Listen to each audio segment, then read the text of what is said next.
j'espère que vous allez bien. On se retrouve aujourd'hui pour réaliser un modèle qui m'a été énormément demandé sur la chaîne, une écharpe pull ou un pull écharpe au crochet. C'est un modèle assez simple à réaliser et j'ai vraiment pris à cœur le fait que ce soit un modèle portable. Alors ça peut paraître bizarre de dire ça comme ça, mais en fait, voilà, je me suis heurtée à une petite difficulté qui était de trouver une juxtaposition parfaite entre la longueur des manches et la partie donc qui fait le tour des épaules et du buste, pour que ce modèle justement soit pratique à porter, qu'il ne tombe pas, qu'il ne soit pas trop serré, qu'il soit tout simplement adapté voilà, à votre morphologie en fonction de votre taille. C'est pour ça que je vais vous donner des billes et astuces pour adapter ce modèle au plus près de vos envies. Bien évidemment, ce modèle reste également une écharpe et je trouve qu'il s'agit vraiment d'un très joli cadeau à se faire ou à offrir. Pour ma part, j'ai utilisé mon fil Papagalo de chez Lana Grossa. Il s'agit d'un fil composé à 90% de mérino extra fin et à 10% de polyamide. On est sur un ratio de 100 grammes pour environ 250 mètres. C'est un fil vraiment idéal pour la confection de vêtements. J'ai opté pour un crochet taille numéro 5. Puis j'ai utilisé donc le matériel habituel, à savoir des petits marqueurs de mailles, une aiguille à laine ainsi que des ciseaux de couture. Vous pouvez bien évidemment utiliser le matériel de votre choix. Vous allez pouvoir retrouver sur mon site internet www.lecrochetdeplume.com. dans la catégorie FAQ ou sur n'importe quelle fiche produit de mon site, un lien utile pour adapter n'importe quel tuto en fonction de votre matériel.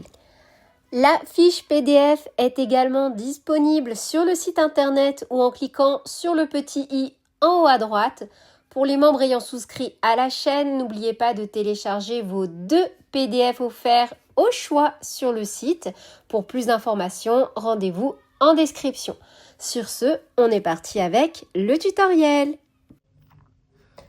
Le modèle que je vous propose se réalise en 2 étapes. Nous allons tout d'abord réaliser une écharpe en prenant en compte les données en fonction de la taille que l'on souhaite réaliser. Puis nous allons venir assembler les extrémités pour former tout simplement les manches. Si vous souhaitez adapter cet ouvrage ou avoir des billes et astuces pour le réaliser avec un autre matériel, je vous donne rendez-vous en fin de vidéo. Avant de démarrer cette vidéo, je vous lance un petit quiz. Quel est le nom du point employé dans cette vidéo ? Je vous laisse y répondre en commentaire et j'en épinglerai un ayant la bonne réponse. Sur ce, on passe à la réalisation de notre modèle. Pour cette étape numéro 1, on va donc commencer par réaliser tout simplement une écharpe ou un grand rectangle aux dimensions de notre choix. Donc on va venir monter une maille chaînette correspondant à la mesure A et on va tout simplement venir réaliser autant de rangs que nécessaire jusqu'à avoir la longueur B qui va donc déterminer A la largeur et B la longueur de notre ouvrage. En fonction de la taille que l'on souhaite réaliser, on va venir donc réaliser une maille chaînette avec le nombre de mailles en l'air que l'on souhaite.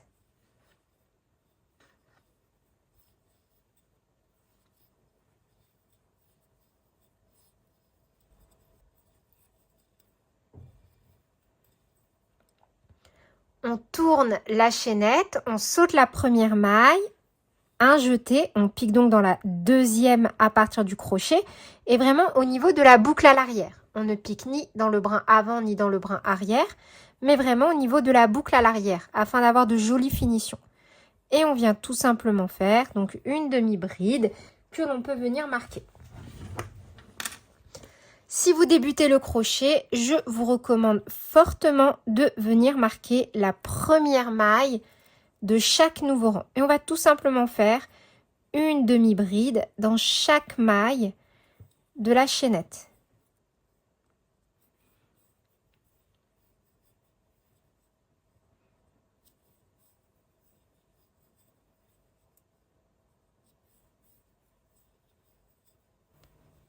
Une maille en l'air, on tourne. Un jeté, on passe la maille en l'air, on pique dans la maille suivante et on vient tout simplement refaire une demi-bride dans chaque maille du rang précédent. Donc pour les rangs 1 et 2, on est tout simplement sur des demi-brides. Une demi-bride dans chaque maille du rang précédent.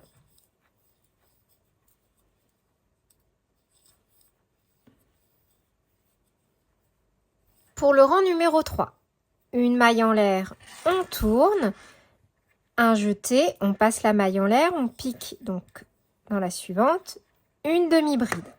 Puis on va venir croiser nos demi-brides. On réalise des demi-brides croisées. Donc on passe une maille, on pique dans la suivante, une demi-bride, un jeté dans la maille que l'on a sauté, une demi-bride. Et on répète, un jeté, on saute une maille, on pique dans la suivante, une demi-bride, puis une demi-bride dans la maille que l'on a sautée. Et on va tout simplement donc répéter cette séquence sur tout le rang en terminant par une demi-bride.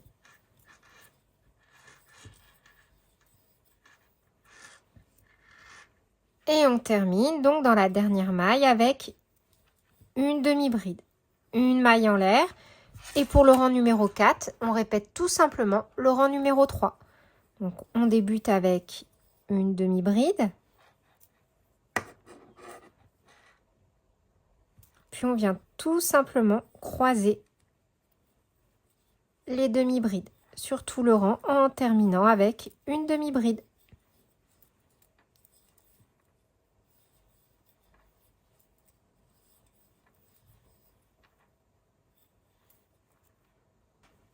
Et on termine de nouveau avec une demi-bride dans la dernière maille.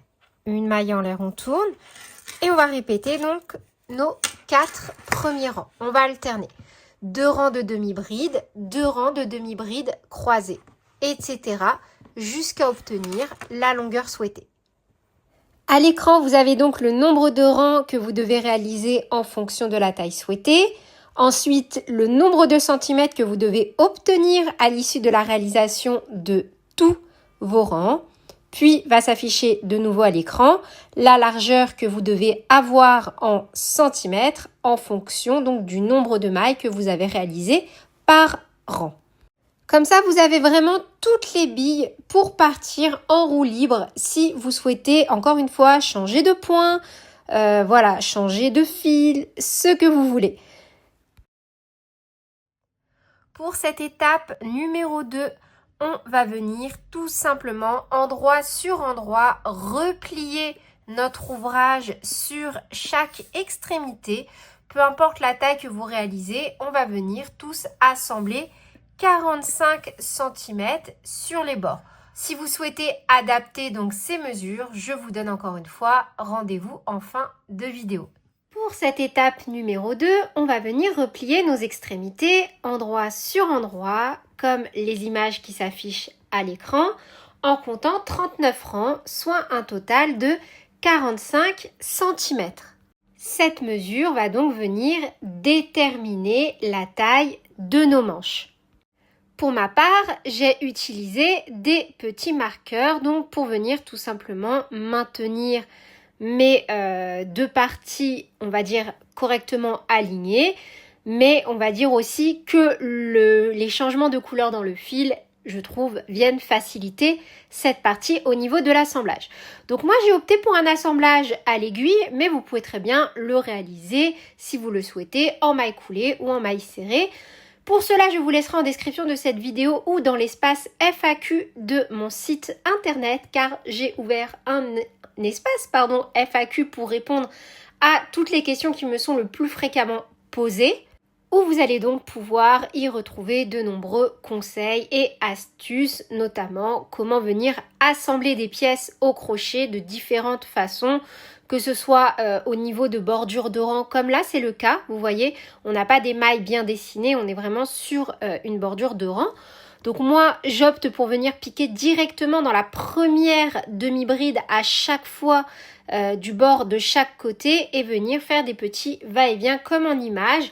Mais on aurait très bien pu également venir le faire au crochet. Voilà, il y a pas mal de façons différentes de procéder. À vous de choisir celle qui vous correspond le mieux. La seule exigence vraiment, ça va être de venir faire correspondre les rangs face à face pour avoir un rendu harmonieux et bien évidemment de jolies finitions. Si vous souhaitez donc adapter cet ouvrage en fonction de l'échantillon, vous allez très facilement pouvoir réaliser ce modèle avec n'importe quel fil, n'importe quel crochet, n'importe quel point. Et je vous laisserai donc un petit lien utile dans la description de cette vidéo. Pareil, si vous souhaitez avoir accès à d'autres points au crochet, je vous laisse vous rendre sur mon site internet www.lecrochetdeplume.com. Dans la rubrique points au crochet, vous allez pouvoir avoir accès à tous les points que je propose gratuitement au crochet, que ce soit sur la chaîne et également en petits diagrammes. Concernant les manches, bien évidemment, vous allez pouvoir, si vous le souhaitez, réduire cet espace. La mesure qui ne devra pas changer devra donc être B moins à chaque fois 90 cm. Donc par exemple, pour moi qui ai réalisé une taille S, j'ai fait un total de 200 cm. J'y retire 90 cm, j'obtiens donc 110 cm. Donc pour une taille S, la mesure à garder quoi qu'il arrive sera 110. Après, si par exemple vous voulez faire des manches plus longues, vous pouvez très bien donc pour une taille S garder les 110 du milieu et ajouter, je ne sais pas moi, pourquoi pas, au lieu de faire 45, faire 55 et enfin donc de chaque côté. Et donc au lieu de faire 200 cm, on fera 220 cm car on ajoutera 10 cm d'un côté et de l'autre. Donc 200 plus 20 égale 220. Et c'est le même principe, peu importe la taille que vous faites, et également si vous souhaitez réduire vos manches, à l'inverse. Enfin, en réalisant ce modèle, je m'étais pas mal tâtée à le confectionner avec des petites côtes. Honnêtement, je ne l'ai pas fait car une fois mon assemblage terminé, j'ai trouvé le rendu très joli comme ça. Et j'ai voulu garder un peu de souplesse, un peu un côté aérien au niveau de mes poignets. Mais il est vrai que à la base, lorsque j'avais conceptualisé ce projet, je comptais y mettre des petites manchettes en côte. Vous pouvez très bien le faire. Pour cela, vous allez pouvoir retrouver également un petit lien en description de cette vidéo pour réaliser des côtes sur n'importe quel ouvrage. Je vous y donne la technique en pas à pas. Et donc voilà, c'est tout pour cette vidéo. J'espère qu'elle vous aura plu. N'hésitez vraiment pas à me partager en commentaire tous vos avis. Qu'est-ce que vous avez pensé de ce modèle? Est-ce que les explications étaient claires, simples, faciles, accessibles?